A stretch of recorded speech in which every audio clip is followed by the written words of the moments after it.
Hola amigos, soy Patrick Nostroza, estudiante de la carrera Turismo Aventura de Duoc San Bernardo, y hoy les vamos a enseñar los pasos de cómo hacer una fogata. Ya, para empezar a hacer nuestra fogata debemos limpiar el lugar.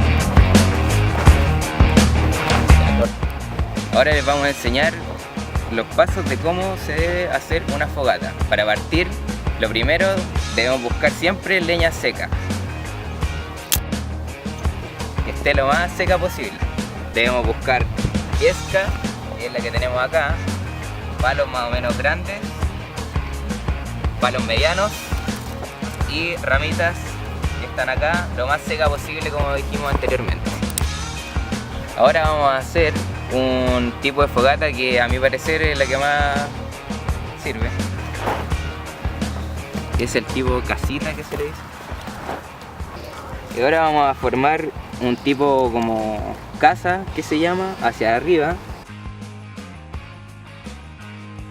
Ahora vamos a juntar la yesca con los palos más pequeños que tenemos acá y los combinamos, y así los introducimos acá. Y esto va a prender de inmediatamente.